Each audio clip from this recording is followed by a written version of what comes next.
Hey everybody, welcome back to the channel and happy holidays. In today's show, we're going to be continuing coverage from an extremely eventful weekend I had with my friend Andrew up in North Georgia, along CSX's WNA, Etowah, Cartersville, and Chattanooga subdivisions. Now there's so much action to cover, so let's get right into it. I'd wake up at an ungodly hour Thursday, November 6th, and hit the road west out of campus to I-75, which would take me north past Atlanta towards Canton. I'd meet Andrew as we'd both wrap up our college workload for the week and continue from there to the tracks. I'd have a vague idea of the operations around here, so to understand it better, Andrew would give me a quick tour of the area as we'd wait out our first few trains of the trip. The closest hotspot to us is Cartersville, and where we'd primarily base our trip around, as 3 CSX subdivisions combine and intersect here on the north side of town. With a population of 25,000 residents, Cartersville is the seat of Georgia's Bartow County, located 44 miles north of Atlanta and in the beautiful foothills of the Blue Ridge Mountain Range. Like I said, it sees trains from 3 separate CSX subdivisions, which we'll all be exploring. Hailing from Chattanooga and the city's Waxahachie Yard, the old Western and Atlantic Main Line, now CSX's WNA sub to Atlanta, is the busiest line through town, entering from the northwest side with connections to the Cartersville sub at Bowen and Junta. The WNA runs straight through towards Atlanta, but sees much of the traffic destined for the Cartersville sub, named after the town it begins in, as it runs 36 miles south by west to Cedartown, where, if you may recall, is the same yard and small town that those CSX engine noses have been repainted in.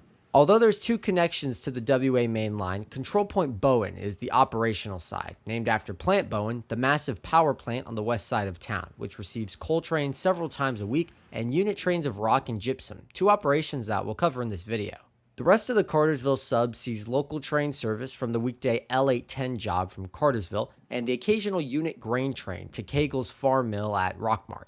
It's all dark territory south of Bowen, but can still be pretty busy on certain days. The third and final line to enter Cartersville is the Etowah sub, which runs south from Etowah, Tennessee to Cartersville, where it connects to the WNA at 2 points. Forming a Y on the north side of Junta Yard, the WNA signal is called WNAY, with the Etowah sub signal named KNAY, which stands for Knoxville and Atlanta, another name for the Etowah sub, as that's the railroad that originally built this line.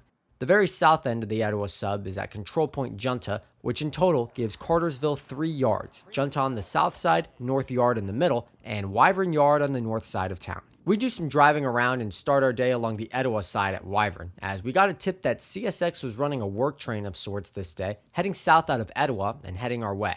Like we just covered, Wyvern is the 3rd and northernmost yard in Cartersville city limits, built in the 1990s to accommodate the large industrial scene on this side of town, which was consistently clogging up the small north yard to our south. A couple of local jobs originate out of Wyvern daily, both of which would be out and about when we drive through, with the yard being fairly full, with rock, cement, and scrap for nearby plants, located just south and west of the yard here. From Wyvern, one can take Industrial Park Road westbound to get better acquainted with the area, as the main spur to the aforementioned industries breaks out of the main line a few hundred yards south of the yard and branches out like roots of a strong century-old oak tree.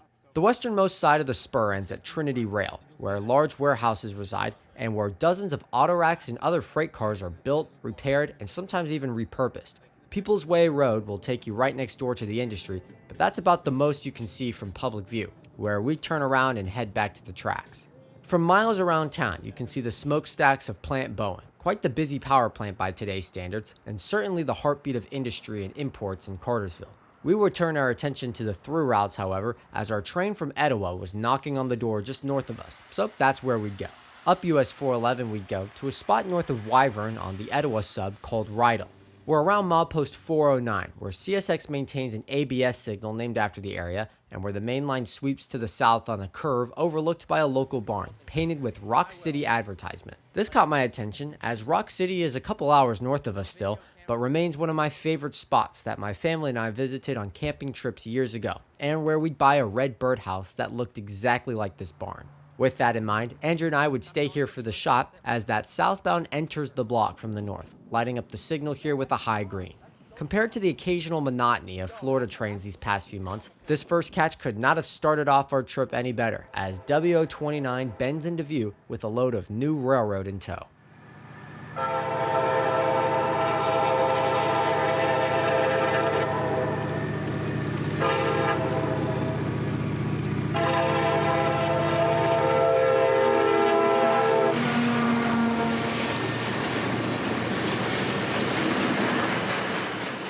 Originally built by EMD for the C&O in 1970, today's SD40 liter number 8367 would be a nice sight for many along the tracks between this W&A's trip from Russell, Kentucky to Dothan, Alabama. Obviously, it's CSX's maintenance season down here, which is the time that trains like these do tend to run, with anything from ballast, ties, maintenance of weigh machines, to new rail, as we leapfrog the train south on the line to White, a small community just north of Cartersville city limits.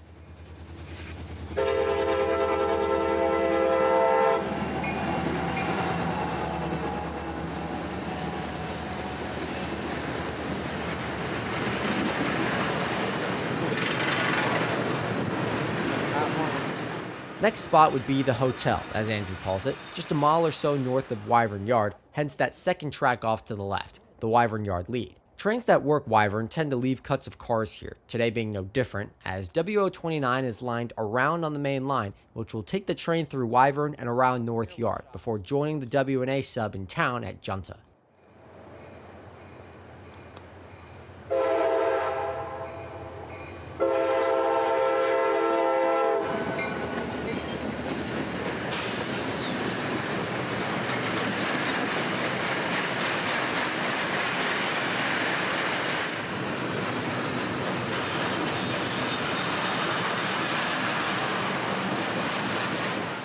South of Cartersville is one of the coolest stretches of trackage in the southeast, courtesy of this area's mountainous terrain, and the inevitable crossing of the mighty Etowah River. Built on fill and bridges, the Western and Atlantic would tread south of Cartersville along the river, crossing it just south of town, and then hugging the coast along Lake Alatuna and the wetlands that it hosts. It's an incredibly historic stretch of track too, which we'll learn about soon, but for now, W029 would have the W&A all to himself as he flies over the Etowah and us underneath.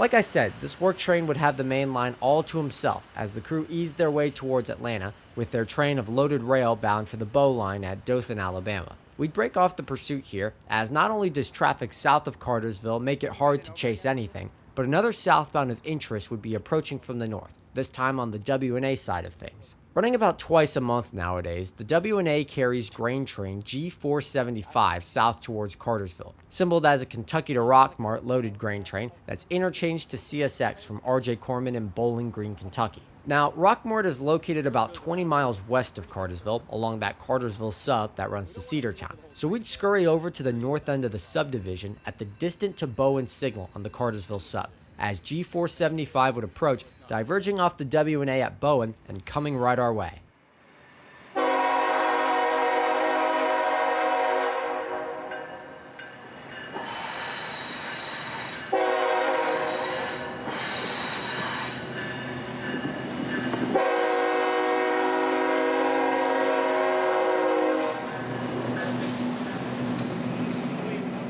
The signal here at the SJG 0.5 would catch my eye, as the top head would be a fixed approach yellow color, not the standard red.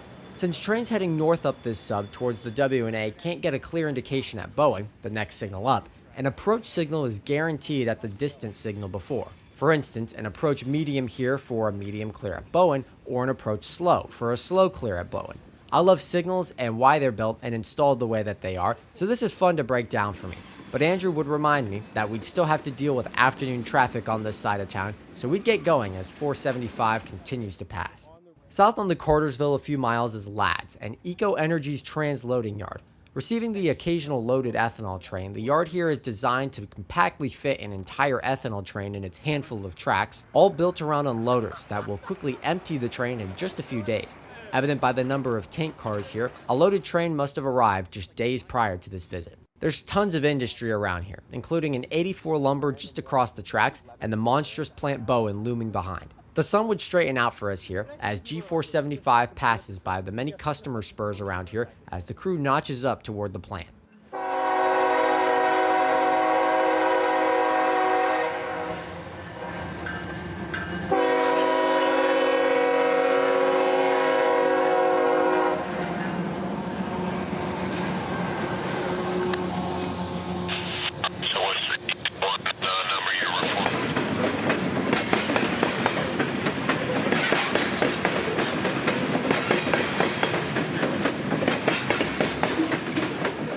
West on Old Alabama Road will bring you alongside the tracks here and a large field that exposes the south face of Plant Bowen.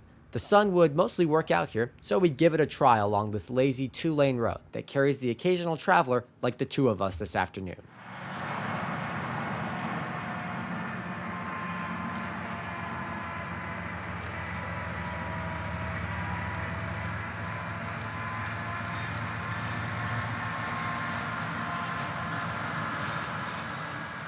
Between the quiet of suburban Cartersville, the billowing steam from the plant, and the dry autumn colors laid out in front of us, this would turn out to be my favorite shot of the day, as G475 rolls by up to track speed now. Using a mix of Old State Highway 113 and the windy Bartow Road, we'd beat the train to the handful of businesses and churches known as Taylorsville. We'd set up here as G475 would navigate through a tree tunnel and some of the best head-on light you can get around here.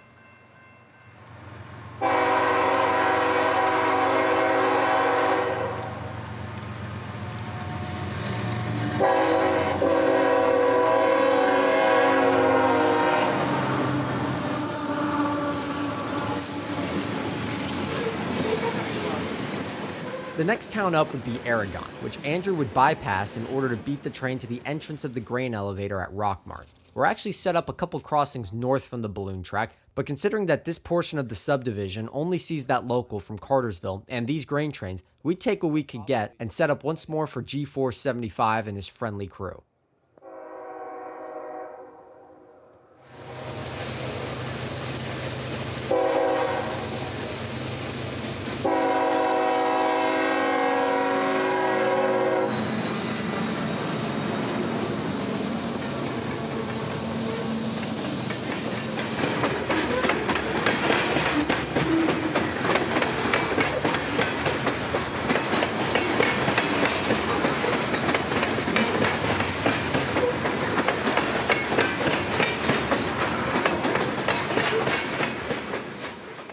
As the conductor would offload at the switch to the yards surrounding the elevator, the train would roll to a stop, so we'd skip around to the south side of the tracks along Brock Road as sundown would bring us alongside our train, now pulling their last couple cars off the main line here and into the yard.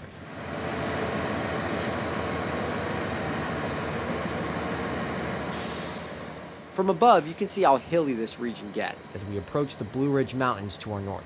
Yet still, amidst the farms, houses, and small towns, original railroad industry still resides, with a plethora of industries surrounding the grain elevator here, even connecting to the NS via a transfer track from the CSX to their East End district.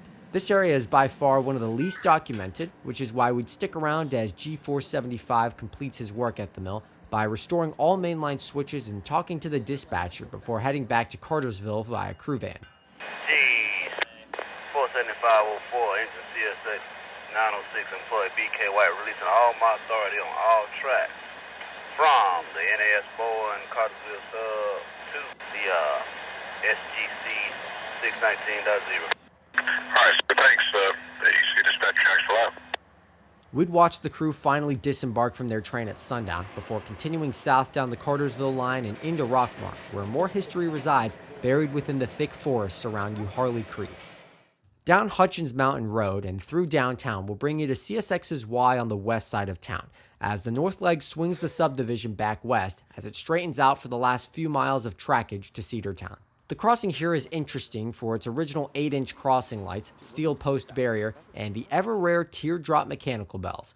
This is on the south leg of the Y, which is used just a couple of times a week, as that local L810 will occasionally spin its train here if they don't need to go all the way to Cedartown. That wouldn't be in the playbook for tonight's exploration, but it's certainly an operation I'd like to follow at some point in the future. Looking north, the main line continues out of sight, with the south end dead-ending just a few hundred feet around the curve at Rockmart Slate, an industry that's glory days are now long gone. While it's a jointed rail Y and spur now, this used to be the junction with Seaboard's mighty main line from Atlanta all the way to Birmingham, and the route of SAL's Silver Comet, now respected by the name of the trail that the line has become. This main line saw passenger service here for decades before falling victim to the same fate that many others in this country experienced, after a steady decline in passenger rail after World War II. Maintained and used by CSX up until 1989, the line was soon abandoned and sold to the state of Georgia just 3 years later in 1992. By 2008, fundraising, construction, and completion of the project had all occurred as the rail line was fully paved and converted to trail. The trail now crosses right next to the Cartersville sub here in Rockmart before hopping onto the old roadbed as it heads south. Here, amidst the twilight and cold night air swiftly approaching, one can almost make out the echoes and howls of an old seaboard steamer racing along this very alignment through the quiet of this Georgia countryside. Alas, it's all gone now, save for the stories and memories that the nearby trees in Simpson Creek still hold on to from all those decades ago. The temperature here would begin dropping rapidly as we'd hit the road back for the W&A and some mainline action after drifting into history, albeit trainless.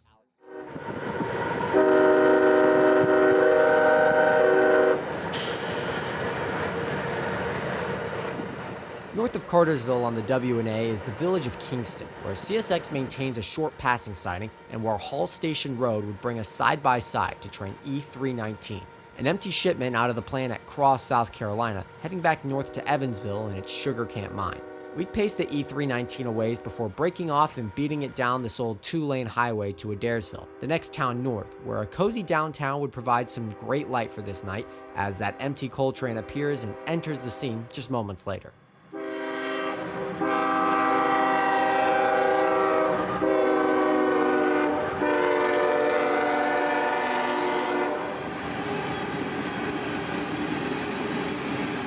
The 5,000-person town known as Adairsville is the current 68.5 milepost along the W&A, hosting a downtown made up of a handful of businesses, Main Street, and an old depot, renovated as a museum with weekend hours of operation. Once a small Cherokee village named after Chief Walter S. Adair, the town incorporated its original name from the Scottish settler who married a Cherokee Indian woman shortly before the removal of the tribe in 1838.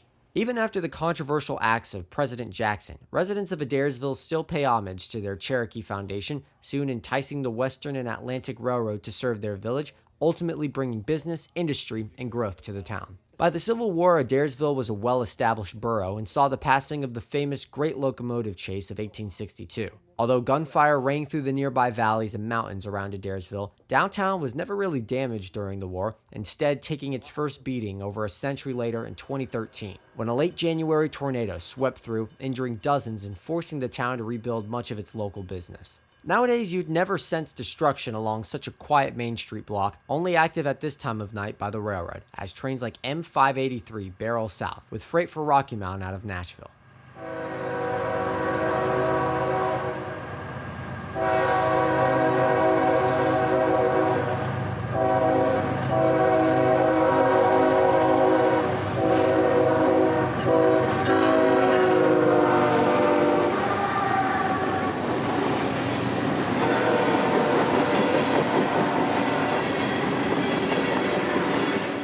Final train of the night would pass just before 10 p.m. as M585 calls Gordon Holdout, a control point just 4 miles to our north, with more freight out of Nashville, this time for Atlanta, where the W&A will take the train right to.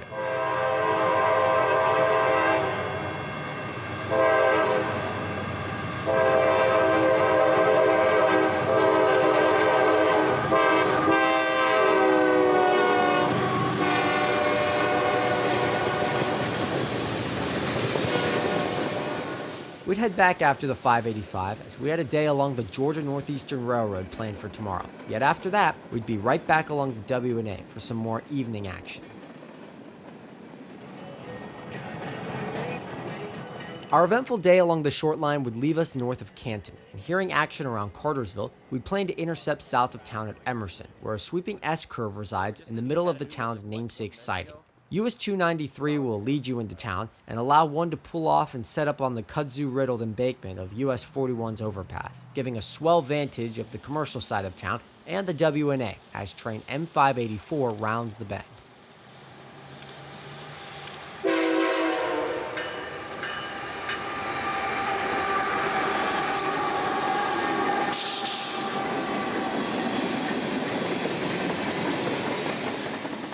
.584 is the sister train of that M585 we ended our night with yesterday at Adairsville, profiled as Atlanta to Nashville freight, running daily and quite long this Friday afternoon. Normally this train will slow at Cartersville to work the yards, with today being no different. Andrew was concerned that this would tie up the main lines and junction with the Etowah sub for a while, but some surprisingly good dispatching would please us as we heard of southbound train M543 getting signals through town first, before this M584 could get to work.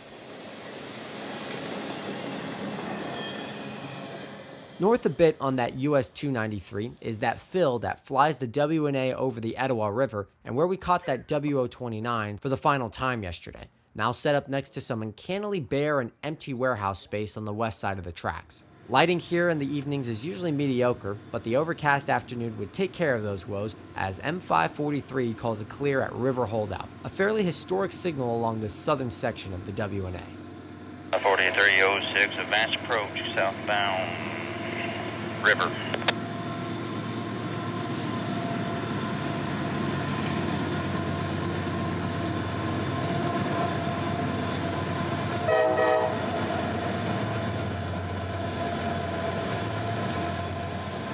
Two CSX rebuilds would guide this M543 south from Cincinnati today as a recently reinstated train.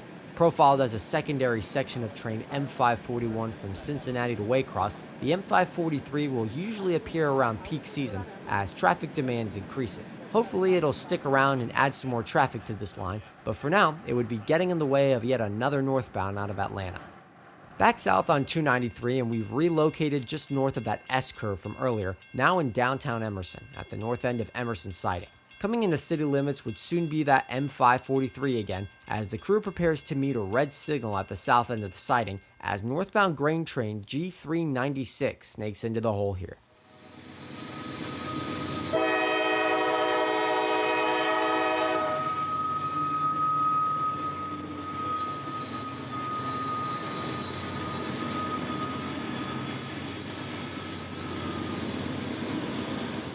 It's a good thing that this siding is as long as it is, as 10 minutes pass and the bottom end of 543 finally clears. This train would be close to 2 miles this day and would slow to a crawl as to allow that G396 to enter the siding while also not allowing the southbound train to come to a stop. It'd work out, but just barely, as the signal upgrades as the switch for the siding lines in favor of G396.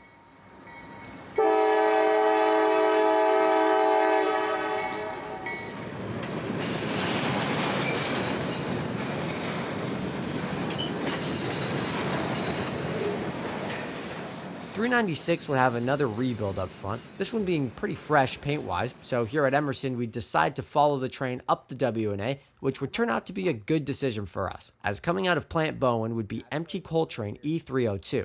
He'd hit the main line at Control Point Bowen from the Cartersville sub onto the WNA ahead of this G396, so by the time we'd scoot around Cartersville to Kingston, E302 was up first.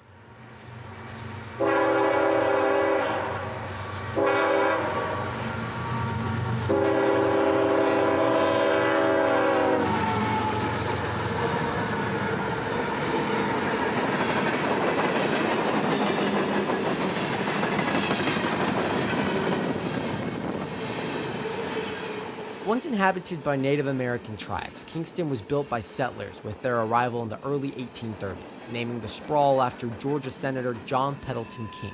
Kingston was a crucial pair of hospitals for Confederate troops during World War II, yet its days of wartime importance soon faded after 1865 and the end of combat. Kingston is known today as the initial town to incorporate a Decoration Day, occurring in late April of 1865, while Union troops still occupied the town. This holiday, introduced as a time for memorial and reverence, was popularized by the placing of flowers on graves of both Union and Confederate troops alike, which, while seemingly insignificant, was an integral step in the right direction for this region of the U.S. as unification between North and South slowly healed the divided country. Nowadays, Kingston is a sleepy hamlet, tucked miles away from any main roads or interstates, with a population of 700 and downtown of about 10 buildings. Like Adairsville to our north, the WNA is still the heartbeat of the town, as that G396 catches up to us once again, now following the previous E302 on approaches. We wouldn't wait for the entire train to clear here, as I wanted to move up the line north tonight, as more trains entered the picture from the Chattanooga side at Wauhatchie and the Atlanta side from Howell Yard.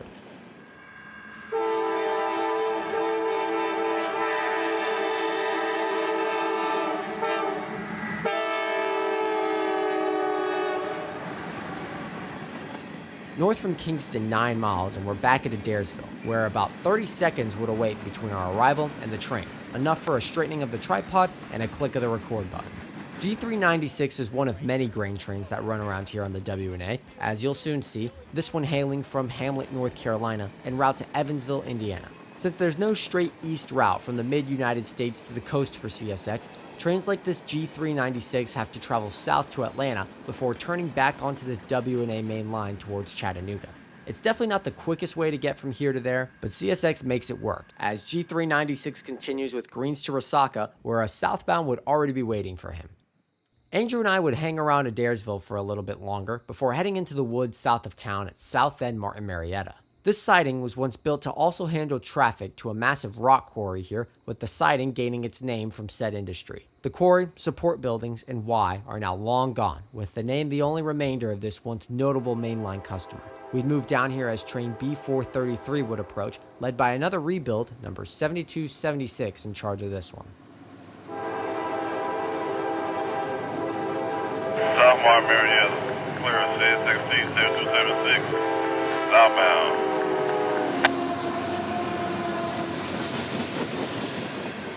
7276 is an interesting locomotive, as it features some 1990s style low-mounted ditch lights similar to those on some AC-44s and most Dash 8 and Dash 9 motors for CSX. It's leading a loaded rock train for Plant Bowen, which comes off the Norfolk Southern at Stevenson from Pride, Alabama.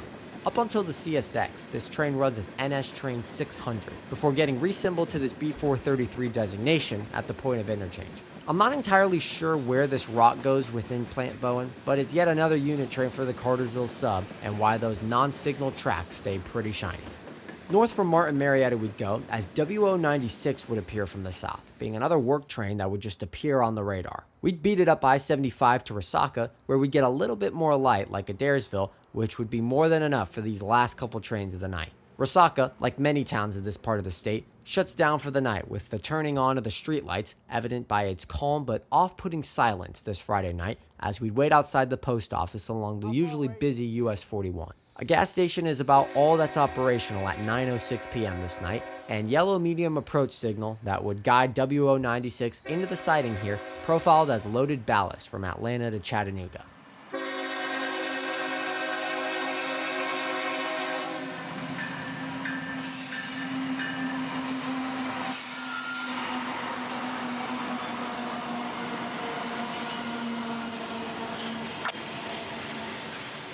As we've established, it's maintenance season, so work trains will be out and about, like this WO96, made up of mostly Herzog Company hoppers behind the loaded cut of cut stone, likely from mines around LaGrange.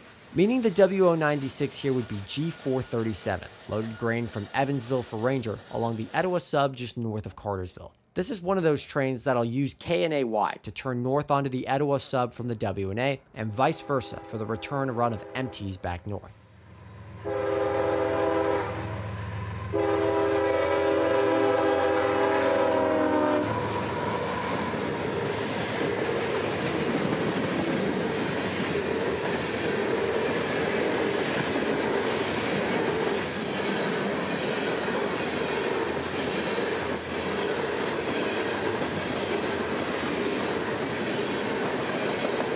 From Resaca, the drive home would be less than an hour, so we'd call it here as we planned on getting an early start the very next morning.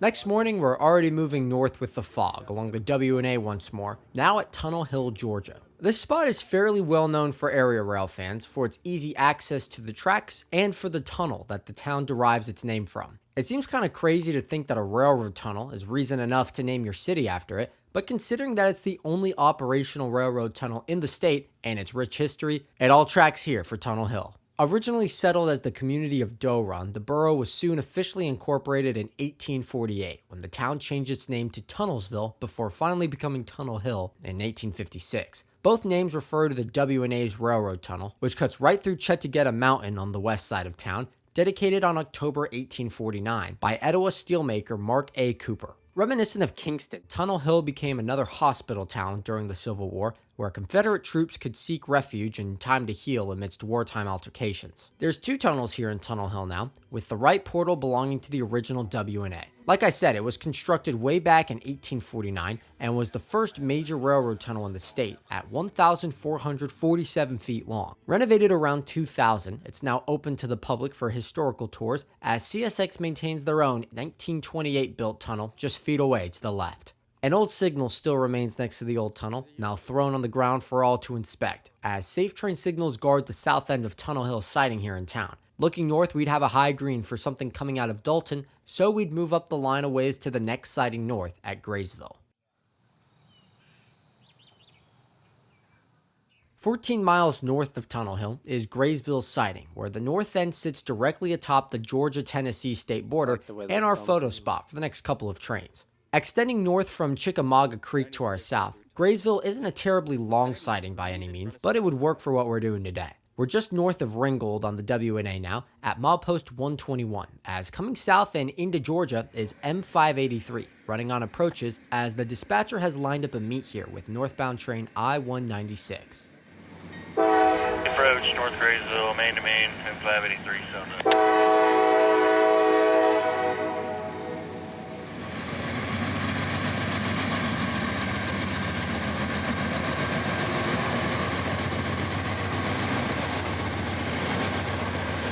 Out of your fan clubs up here on the right. 583 is more freight from Nashville's Radnor Yard to Rocky Mount, and apparently higher priority than northbound I-196, Jacksonville to Chicago intermodal. 196. I'm still looking. This is the stuff that Andrew and I have a hard time explaining. Usually any type of intermodal will trump trains like these mixed freight or bulk commodities, yet on the WNA, I guess they never got the memo, as 196 would halt here at Graysville for the 583 and a southbound coal train coming out of Chattanooga. 3 rebuilds would power the 583 south today, being another massive train heading south, as I-196 would continue to wait as C905 would enter the vicinity to the north. Yet another CM44 rebuild would be in charge of this train, calling as C905. Evansville coal for South Carolina's Winya power plant at Penny Royal, a small neighborhood between Charleston and Georgetown in the Palmetto State. Clear. North Graysville, C905 south.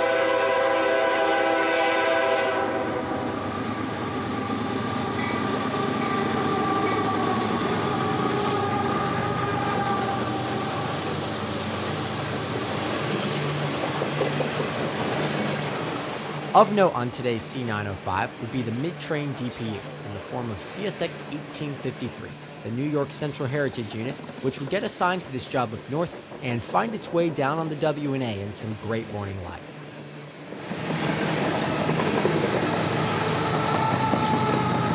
All the way northbound Graysville. Alright, still looking. South Graysville, C905 out. Alright, y'all look good, C905. Copy that. C905's passing would finally clear up the line for I-196, after stopping here at Graysville for about 25 minutes now. A medium clear aspect would upgrade to guide the 196 back onto the main here via 30-mile-per-hour siding turnouts, which is medium speed on the CSX, hence the 30-mile-per-hour permissive signal aspect, medium clear.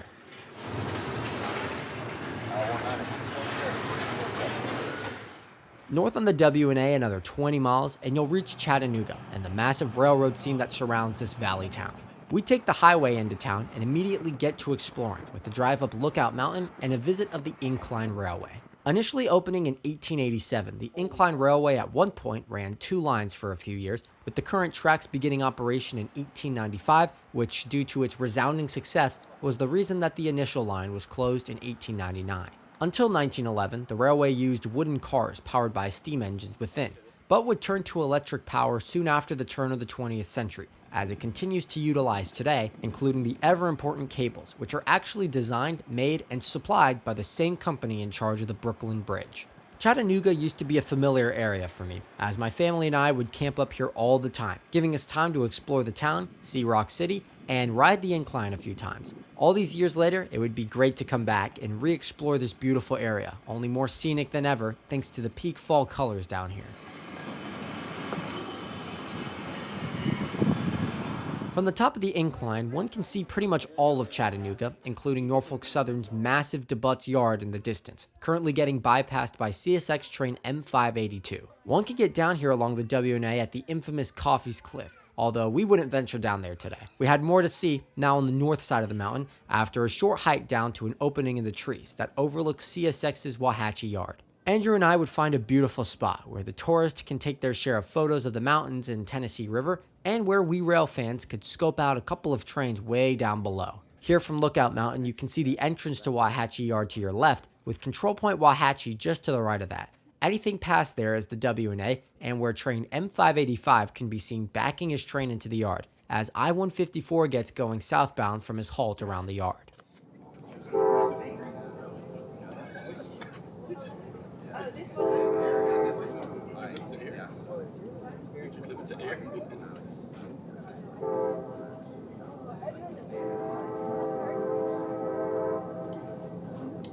In the foreground is Norfolk Southern and their AGS North District to Birmingham via Irondale, a fairly busy main line that connects here with the W&A at CP Wauhatchie. On that W&A is the current I-154, blasting off southbound for Fairburn and Atlanta with quite the train of intermodal from Memphis. From this vantage, you can see how the W&A goes up and around the yard, as you can spot that M585 now in Wauhatchie as 154 climbs in the background. A quick turn to the right and CSX crosses the Tennessee River Marsh on a long steel bridge right at Control Point Lookout, where the yard lead from Wauhatchie connects and joins the main line on its way east into Chattanooga. Tour guide. Dog, how do you build roads? Down Lookout Mountain we'd go, as we heard some traffic of interest in and around Wauhatchie, so to the Control Point we'd go. Like I said, CSX and NS run parallel here, with the W&A to the right and the NS AGS North District to our left. In the middle is a connection track that NS uses to cross onto the CSX here, as they have trackage rights along CSX's Chattanooga sub west out here to Stevenson, Alabama. At Stevenson, the NS breaks out of the CSX with their Memphis East End District, which takes trains towards Memphis and the west end of Tennessee. Nothing would be lined from NS to CSX at the moment, but we'd soon see how busy this combined trackage can get, as the afternoon rush would just be beginning as we depart westbound along US 299. We'd quickly find our train of interest as we get trackside along this Chattanooga sub as train B488 cruises west towards Bridgeport.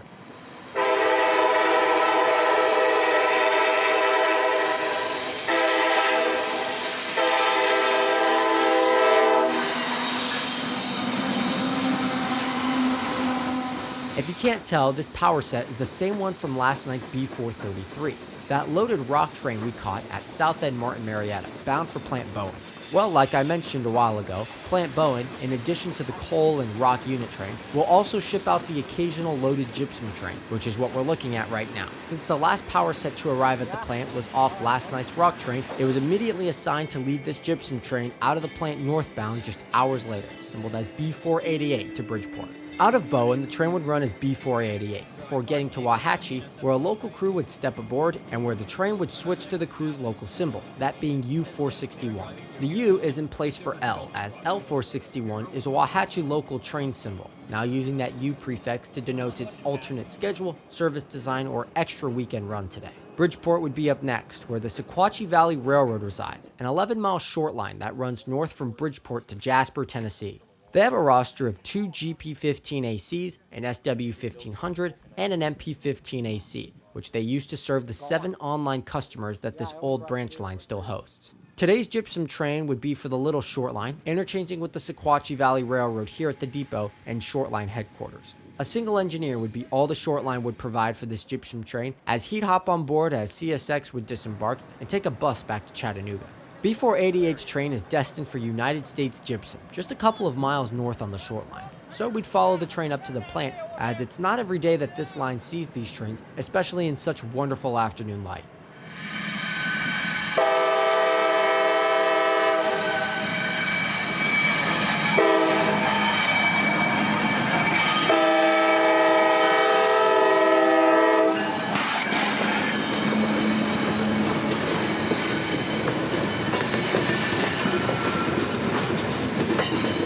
At the plant, this train will be unloaded and then turned into construction materials, most notably drywall or joint compound. These gypsum trains come in loaded, and center beams are sent out loaded with product that essentially came from trains like these B488s. I would have liked to see the train enter the plant here, but the main line out there was heating up, so westward we'd go, bidding the Sequatchie Valley farewell after our brief visit. From Bridgeport, we'd end up following an NS train towards Stevenson, where red signals would await us as another NS train, this one coming off the Memphis East End, would get signals onto track 2 here at Stevenson in order to allow that northbound to pass around. Down there is the junction at Stevenson, with the NS branching off left from the CSX main line, which continues to the right as the Chattanooga sub.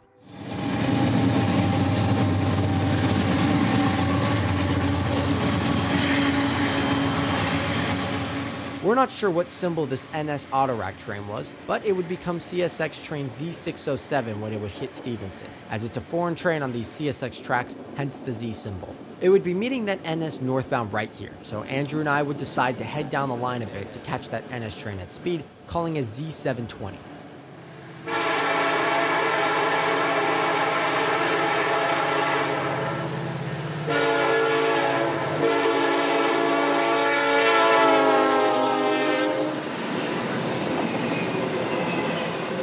CSX will randomly assign these Z symbols to whatever train pops up on the NS first, so no need to try and find a pattern of train symbols here. Since this train would go quiet as it would hit NS trackage again though, we'd have no idea what train this was, where it came from, or where it was going, consisting entirely of bare table empties heading west.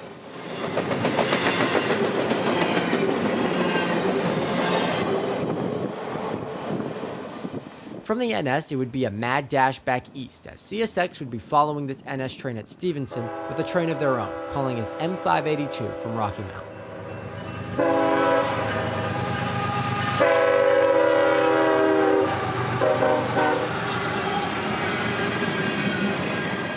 Andrew and I would be interested in catching this guy for its power, as CSX 1852 would trail, painted in Western Maryland colors. This and the fact that we got the New York Central unit just this morning would make for quite the day, as we get CSX 1852 just hours after getting CSX 1853.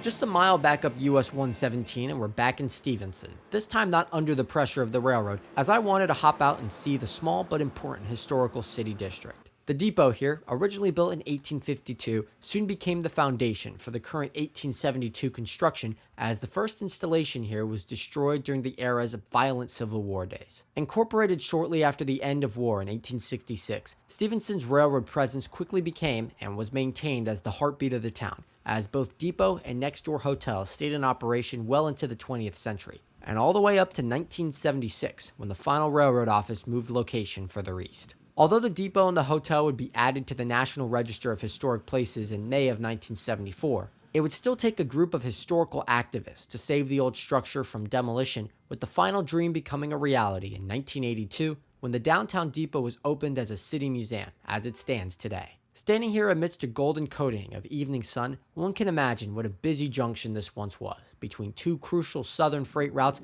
and the many passenger trains that would stop here and bring life to the town several times a day. Now the linen curtains and silk shades of the old brick hotel windows only open with the wind of passing freights that still carry the century-old march of commerce and business, albeit through the town, destined for places far, far away.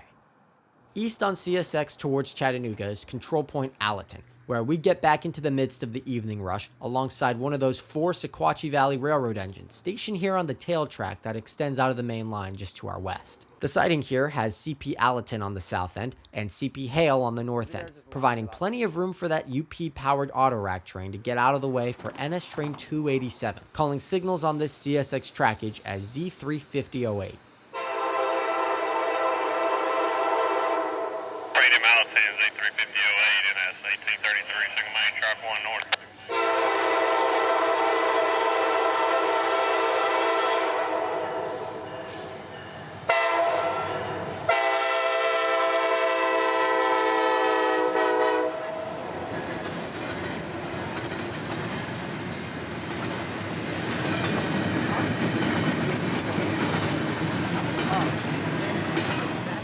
Andrew and I wanted to get to the prize of this line at Nickajack Lake before sundown, so we'd get going as this Z350 would continue passing in order to beat the eastbound Z607 to milepost 129, and our preferred photo spot for the evening.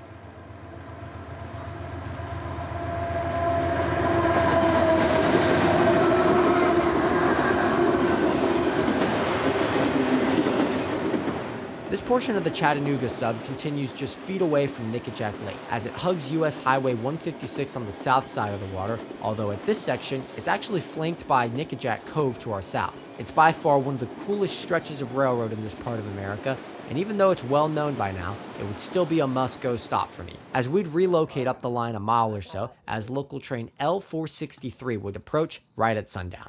This is the evening Wauhatchie local, normally running as L461 on weekdays, but taking this 463 symbol today due to its Saturday run.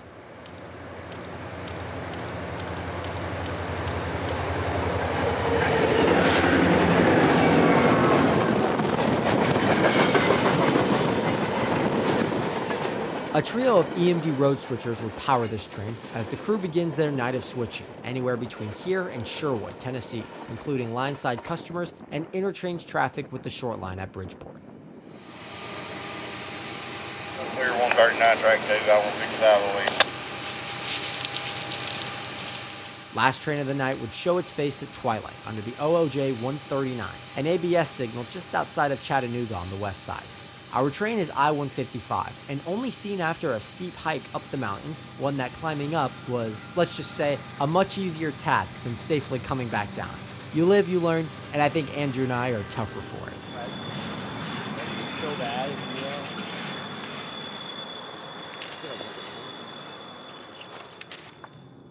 Last day trackside would start along the Etowah sub around Cartersville. As of all the previous mornings, this Sunday morning actually looked promising for a chase up the old K&A towards Etowah, once a busy through route to Cincinnati, now morely a secondary route to the W&A. In years past, this main line used to see almost 10 coal trains, unit autorack trains, and a handful of mixed freight trains each day, designated as the busier route to Cartersville, which is how it would be for decades. The Etowah sub is much flatter and straighter than the W&A, which is why trains can haul down the line, rarely having to slow down for towns and curves like on the W&A. However, in the last few years, CSX has transferred much of the traffic from the Etowah sub onto the W&A, making this old sub much less busy and extremely unpredictable. Some days it'll have a rush of a handful of trains, other days it'll only see one or two in daylight. Like I said, today looked promising, so we'd start our journey exploring as we'd wait out a northbound out of Atlanta. First sighting north of Wyvern out of Cartersville is Bolivar at milepost 407. The sighting here is just under 2 miles long and notably hosts Tyson's Bolivar grain elevator, which sees unit trains to and from the W&A to our west. There'd only be a few hoppers here today, as all would be still, save for the construction crew working here on one of the silos, adding some type of support beam with a large crane. If it weren't for the many trees and forests covering the mountains around here, these grain elevators would dominate the skyline around Cartersville, as another even busier elevator operates north of here at Ranger, around 10 miles to our north. Of all 5 employees working here this morning, one wouldn't be too pleased by Andrew and I's visitation, so we'd promptly leave after stalling a bit to gather any remaining footage, and head south back to Rydell, now on the north side of that curve where we started the trip at, with that SD40-led WO29 rail train. We'd be here and set up as up from the south would come M544, with one of the best lash-ups of the trip, led by 2 Y&2 AC44s sandwiching an ST70 rebuild. 544, y'all ready to head north? 3887. All right, come on, man, I'm ready. Take it out. Thanks, yes.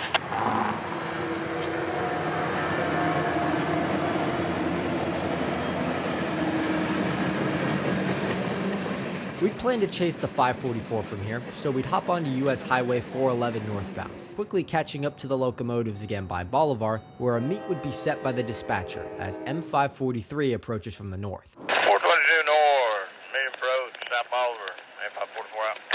At North End Bolivar, we'd pull off, now just north of that Tyson grain elevator where we were just at, as the 544 and 543 counterparts prepare to meet. These trains are 2 of 4 northbound and southbound Waycross to Cincinnati freights that CSX runs daily, running up this Etowah sub in order to work Etowah, Knoxville, Corbin, and Patio on the commute. The amount of work en route makes times for these trains unpredictable, but at 9 a.m. this Sunday morning, we'd be treated to seeing both trains meet on the old K&A. End of transmission.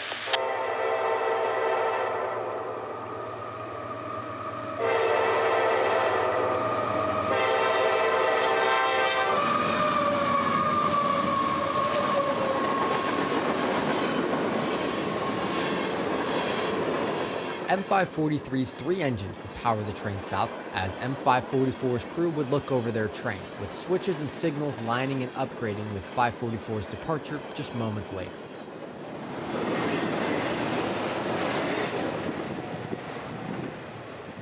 Okay, all the way, fellas. All right. 7599 South Clear Southbound, M543. Worked for a living, ain't you, Regis? Hard at it, buddy. Hope gets down. You take them engineer calls when it benefits you. Nope, not gonna do it. Sharp shoot everybody. That's what I do. I looked at things out to mark some people up. We're going to do north, medium clear, north Bolivar, M544 out.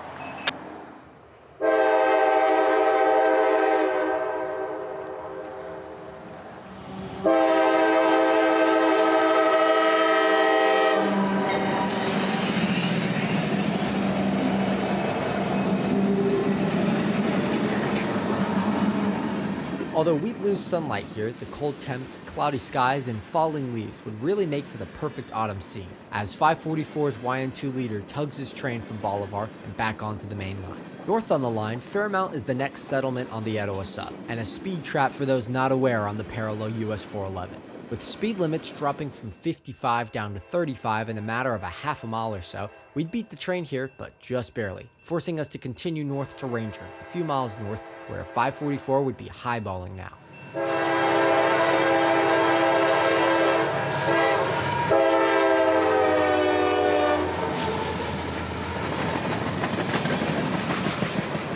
Just past Ranger, 544 would unexpectedly come to a stop for reasons unknown to us. The radio would be silent and tracks empty north of town until we'd hear the end of 544's conversation with dispatch as they get permission to pull from where they stood after a solid 20-minute halt. As annoying as this stuff is for a train chaser out of the info loop, it would give us time to head down old US 411 to Carter's Lake and its regulation dam at the mouth of the Coosawaddy River.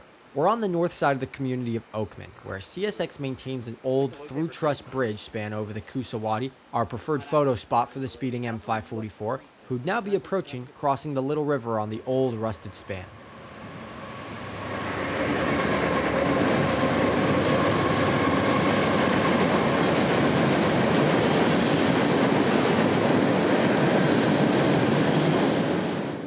Back on US 411 and we're rolling into Chatsworth, yet another railroad town from its beginning, where a storage track now resides, along with a few online customers. We'd roll right through here, however, as a handful of miles north of town is Ferry Siding. Not a large passing siding by any means, but once again getting used this morning as a southbound is put into the hole here for our M544 coming north. Ferry is the location of that 6,765-foot siding, which breaks out of the main here at milepost 367.6, and as just a few years ago, is the location of the Appalachian Regional Port. By far the weirdest port I've ever seen, as it's completely landlocked and narrowly built between Highway 411 and the main line to Etowah. Reminiscent of Duval or Winter Haven, this port, as it's called, is simply a truck-to-train or vice versa transfer yard, utilizing a few cranes to unload and load the well cars of their containers, consisting of 100% international merchandise from Savannah. Built in the mid-2010s, the port yard was built here, honestly, in the middle of nowhere, to accommodate overflow intermodal traffic from Savannah, and so far it seems to be working, although trains I-197 and I-198 between here and Savannah never seem to be very long. They're also middle-of-the-night jobs, so we won't be seeing any intermodal action around here today. That's no problem, however, as M544 hauls north past the yard, as train G303 sits patiently in the siding here, with grain waiting to go south to Commer, Georgia. 422 north, clear through ferry, M544 out.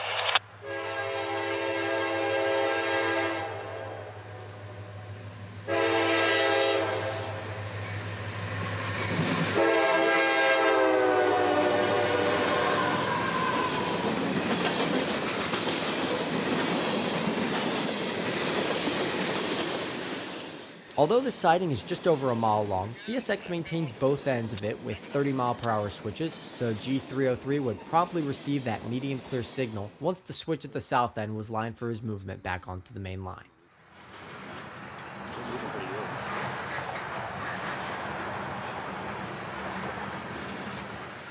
We'd skip down the line a few miles back to Crandall, where even though this grain train is all loaded, the two GE wide cows would have no problems getting back up to speed.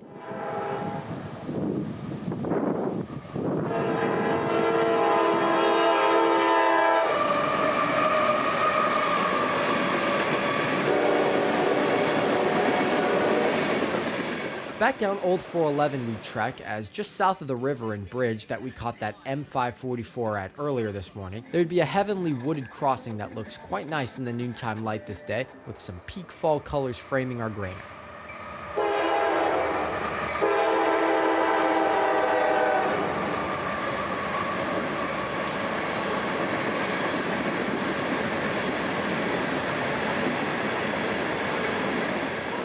South to Oakman, we'd leapfrog the train, as we knew of a pacing stretch of US 411 that would work out pretty perfectly for us today, so we'd take the opportunity and pace G303 a ways to the outskirts of Ranger.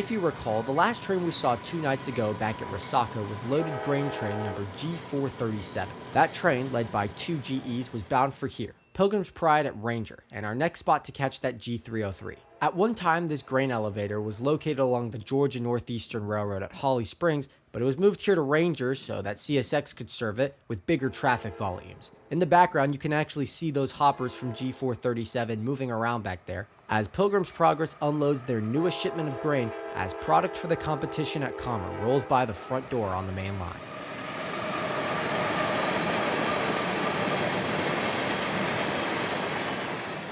From Ranger, the drive into Cartersville is not far at all, as we'd pull off at the S-curve at Rydell once again, where we started our morning chase of that M544. Because of the numerous twists and turns that this line navigates, track speed lowers to about 30 miles per hour, giving us the opportunity to catch 303 here at Rydell, and then one more time at Wyvern on the north side of town.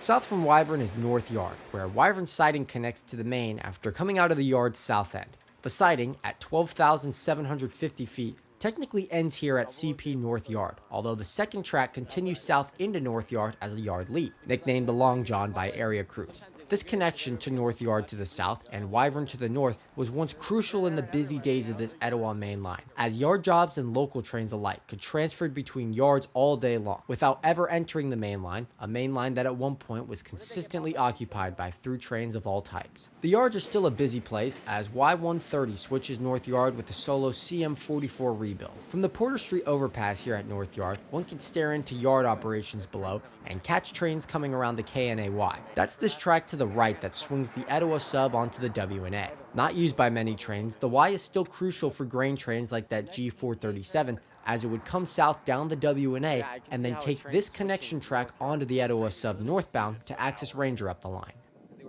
After dumping traffic at the intersection of Redcomb Drive, Porter Street flies over CSX again, now on the WNA side of things. Here you can see the other end of that KNAY connection track as it connects to the WNA here at Control Point WNAY. Down there at Junta, the signal for the junction with the Etowah sub is displaying a yellow approach aspect as M583 enters town from the north. 583 has orders to drop some cars here at Junta and work with that Y130 train in North Yard to complete his work. Because of its proximity, we'd stick around on the overpass as 583 would creep into town, led by another GE Wildcat, leading a long string of manifest freight for Rocky Mountain.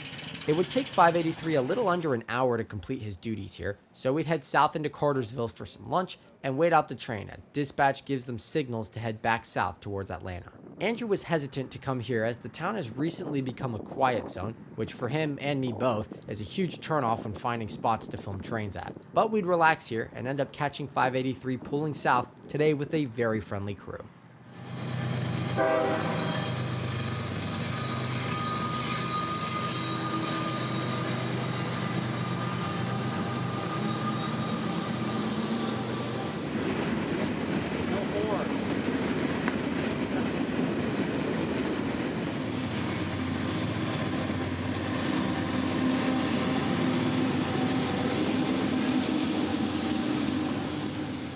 South of Cartersville and over the river at Emerson is Alatuna, and one of the most historic locations in the state. Along the modern-day WNA stands the grave of the unknown soldier, a salute that the railroad initially paid the area, as an old station master here recalled railroad crews noticing the old Confederate grave and over time taking care of it out of respect and reverence for our nation's history. Nowadays, the grave sits just feet away from the WNA for all to see, beautifully maintained and marked with old rail as the marker's fence post. Just past Old Alatuna Road from the grave is Alatuna Pass, and the old fill that the WNA built on the banks of Lake Alatuna. This original route would carry the main line around the bend here at the lake and through the Red Mountain Forest on the west side of the lake. The route, existing for ages through the Civil War and well into the 20th century, was here until a series of natural disasters forced the railroad to rebuild and construct new trackage elsewhere to avoid the same issues that engineers and earlier generations had to deal with. That rebuild project is what's still in operation today, connecting back to the original route on this very curve at the south end of Alatuna and River Holdout to the north. A drive to the Etowah River still reveals the old bridge supports and embankments for the old railroad bridge here, still standing strong after decades of neglect and abandonment. Up until the 1980s, a short segment of the old line still existed and would operate occasionally, as just around the river was a large rock quarry, one that on lazy weekends you can still drive into and see their old 40-ton switcher engine, now on display after decades without use. Although this area was bombarded by Civil War battles and combat during the most devastating war in American history, tracks had been upgraded here by 1866, and some structures from then are still around today, like the Mooney House to the west of the tracks here, photographed back in 1866, looking almost the same nowadays. The W&A boldly built through the Alatuna mountain range here, utilizing a 175-foot cut to maintain a reasonable grade for trains to navigate, which not only maintains the area for its history, but also an engineering marvel to past architects and surveyors. Alas, the cut, fill, and railroad are all gone nowadays, as one can walk along the old right-of-way and peer down over Lake Alatuna, a sight that presently you can share with many soldiers who at one point fought for what they believed right on this very ground.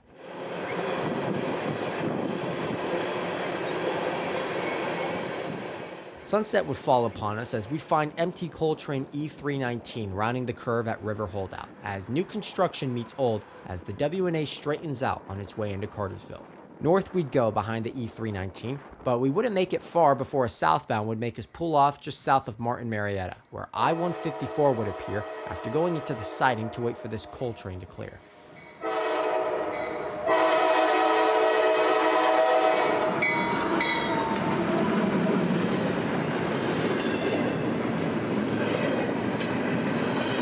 Well, it is currently the temperature freezing, so please bear with me. But if you ever come to the W&A, word of advice, there's plenty of traffic. Just like any other rail line, you know, it comes in bursts. We were out most of the day today, had a great day going around, seeing some historical sites that hopefully I'll cover in the video. But you know, a few hours there that just no trains coming. And when they do run, the AC dispatcher kind of makes you forget everything you know about railroading in its entirety. You have coal trains, empty coal trains, mind you, that keep the main at sidings when high priority Chicago intermodals are coming through. You have those same Chicago intermodals who, in a 60-mile track speed area, will go at a solid 35. So there's a lot of dumb stuff that goes on in this line. Andrew's been telling me all about these stories about this train holding up this train. It creates this, you know, puzzle and this big traffic jam on the rails that could easily have been avoided. But once you finally come to the W&A and see all the fantastic trains that run here, you see how not fantastic the dispatching is and how kind of a mess it can be sometimes. Trains just kind of stop wherever they want to, they get going. There's no sense of urgency, and then the dispatcher, type of guy who would just put a yard job in front of a through freight and call it a day. So very interesting railroading out here to say the least, but it kind of makes you forget everything you know about how things should work. There would still be a couple trains of interest running after dark, so we'd stick around this last night and head back to Adairsville, where we'd end off our trip. M585 would greet us as we'd arrive into Adairsville, with more freight for Atlanta from Nashville, led by 2 more GEs.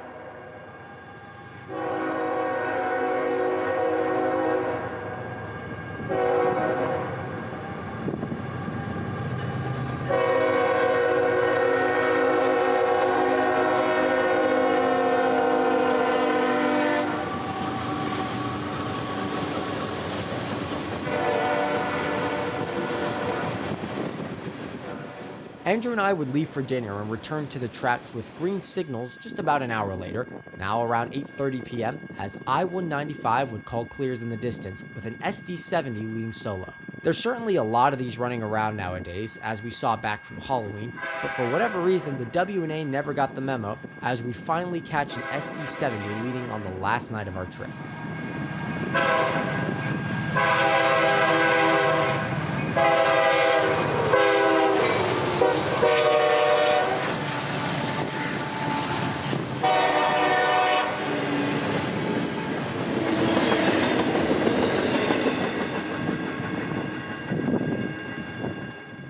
Last train of the trip would come in the form of B489, the backhaul of gypsum empties that we chased yesterday up the Sequatchie Valley shortline in Bridgeport.